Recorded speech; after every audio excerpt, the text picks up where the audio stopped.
안녕하십니까? 저는 성경 읽어주는 목사 구현모입니다. 오늘 말씀을 묵상하기 전 이 한 가지를 기억했으면 합니다. 하나님은 말씀으로 창조하셨고 말씀으로 지금도 통치하시며 말씀으로 구속하신다는 것을 기억합시다. 하나님은 자신의 피조세계와 관계를 맺으시는 방법을 오직 말씀으로 하셨다는 것은 진리이며 우리에게는 가장 큰 선물입니다. 사람의 말에도 그 사람의 생각과 뜻이 있고 이것에는 대단한 영향력이 있는데 하물며 하나님의 말씀은 어떠하겠습니까? 그분의 말씀에는 없는 것에서 있는 것으로 만들 수 있는 창조의 능력이 있으며 우리의 생각과 마음과 영혼을 살리고도 남는 영적인 힘이 있다는 것입니다. 하나님은 언제나 자신의 말씀과 함께 우리에게 찾아오십니다. 오늘은 시편의 말씀을 가지고 하나님과의 대화의 시간을 가져보려고 합니다. 시편은 히브리어로 세페르 테릴림, 찬양의 책이라는 뜻입니다. 히브리어로 기록된 시와 노래들의 고대 모음집이라고 말할 수 있는데요. 개인의 고백과 찬양뿐 아니라 회중 예배에서 불렀던 노래와 시들을 모아서 편집한 것이 바로 시편의 말씀입니다. 시편 중 대다수는 다윗의 시들입니다. 오늘 다윗은 시편을 통해 무엇을 찬양하고 또 우리에게 어떤 메시지를 던지고 있는 것일까요? 오늘은 시편 19편 1절로 6절까지의 말씀과 시편 119편 89절로 91절까지의 말씀을 읽어드리겠습니다. 하늘의 하나님의 영광을 선포하고 궁창이 그의 손으로 하신 일을 나타내는도다. 날은 날에게 말하고 밤은 밤에게 지식을 전하니 언어도 없고 말씀도 없으며 들리는 소리도 없으나 그의 소리가 온 땅에 통하고 그의 말씀이 세상 끝까지 이르도다. 하나님이 해를 위하여 하늘에 장막을 베푸셨도다. 해는 그의 신방에서 나오는 신랑과 같고 그의 길을 달리는 기뻐하는 장사 같아서 하늘 이 끝에서 나와서 하늘 저 끝까지 운행하며 그의 열기에서 피할 자가 없도다. 아멘. 여호와여, 주의 말씀은 영원히 하늘에 굳게 섰사오며 주의 성실하심은 대대에 이르나이다. 주께서 땅을 세우셨으므로 땅이 항상 있사오니 천지가 주의 규례들대로 오늘까지 있음은 만물이 주의 종이 된 까닭이니이다. 아멘. 제가 이 본문의 말씀을 다시 한번 읽어드릴 텐데요. 이번에도 마찬가지로 여러분들이 해야 할 일은 마음에 확 와닿는 단어나 문장을 찾으시고 그것이 왜 내 마음에 와닿았는지 스스로 생각해 보시길 바랍니다. 그 다음에 하나님께 이렇게 여쭤보십시오. 하나님, 이것이 오늘 저의 삶과 어떻게 연결됩니까? 제가 알아야 하거나 되어야 하거나 해야 할 것은 무엇입니까? 다시 한번 읽어드리겠습니다. 하늘의 하나님의 영광을 선포하고 궁창이 그의 손으로 하신 일을 나타내는도다. 날은 날에게 말하고 밤은 밤에게 지식을 전하니 언어도 없고 말씀도 없으며 들리는 소리도 없으나 그의 소리가 온 땅에 통하고 그의 말씀이 세상 끝까지 이르도다. 하나님이 해를 위하여 하늘에 장막을 베푸셨도다. 해는 그의 신방에서 나오는 신랑과 같고 그의 길을 달리는 기뻐하는 장사 같아서 하늘 이 끝에서 나와서 하늘 저 끝까지 운행하며 그의 열기에서 피할 자가 없도다. 아멘. 여호와여, 주의 말씀은 영원히 하늘에 굳게 섰사오며 주의 성실하심은 대대에 이르나이다. 주께서 땅을 세우셨으므로 땅이 항상 있사오니 천지가 주의 규례들대로 오늘까지 있음은 만물이 주의 종이 된 까닭이니이다. 아멘.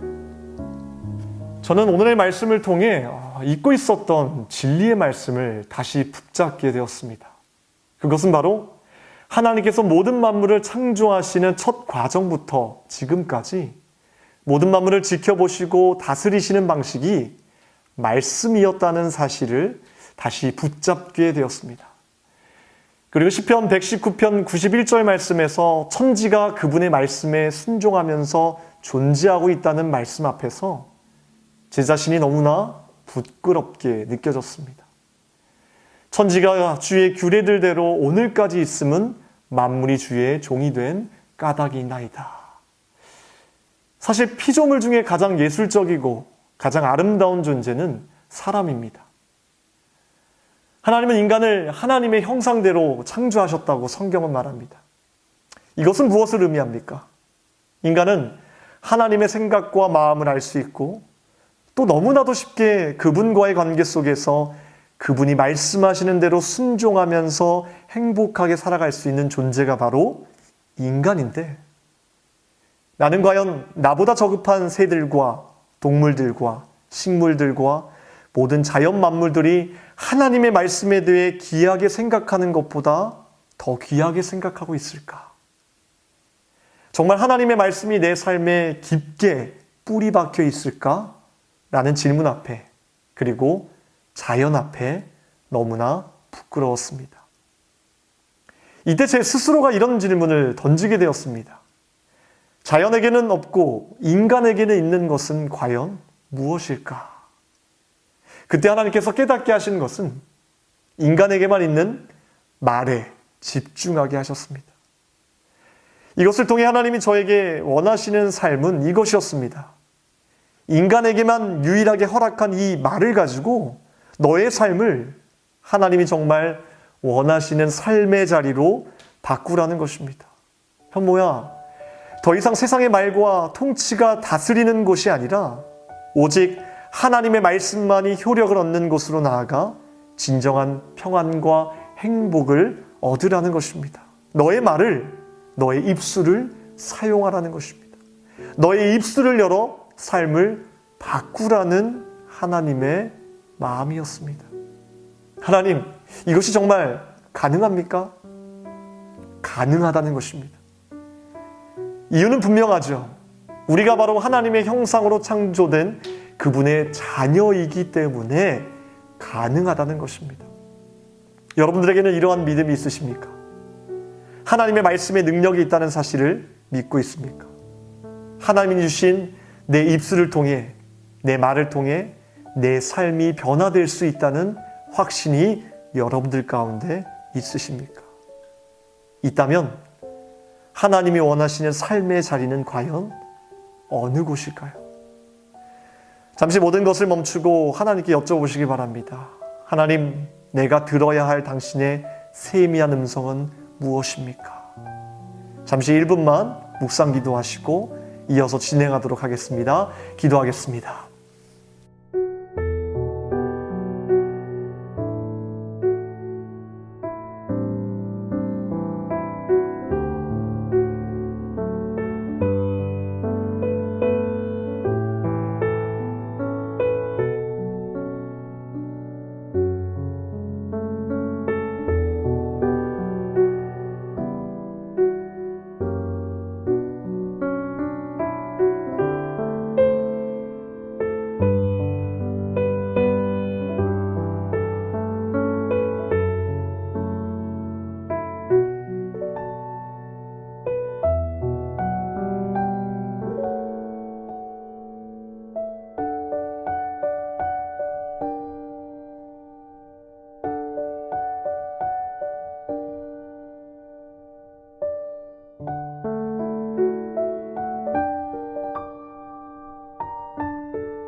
예수님은 이렇게 말씀하셨습니다.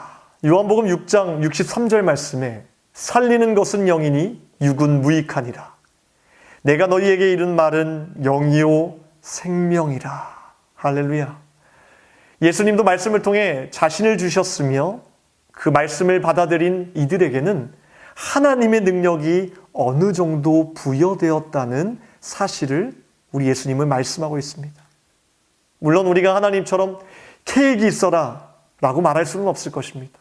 그런데 인간도 말만 하면 되는 영역이 있습니다. 바로 마음입니다. 우리가 마음과 생각에 말만 하면 손발과 얼굴 등을 움직일 수 있고 심지어 깊은 내 안의 사고들, 생각들도 움직이게 할 수 있습니다. 저는 저와 여러분들이 이 모든 부분들이 하나님의 말씀이라는 권위 아래 있으면서 이것이 컨트롤되어야 한다고 생각합니다. 그런데 그 능력의 삶의 시작은 확신하건대 언제나 내 말을 통해 일어난다고 생각합니다. 이것이 하나님이 우리에게 말을, 입술을 주신 이유라고 확신합니다. 하나님은 오늘도 말씀으로 이 세계를 운행하고 계시며 붙들고 계십니다. 물론 저와 여러분들도 붙들고 계시니 걱정하지 마시길 바랍니다. 다음 주에 뵙겠습니다.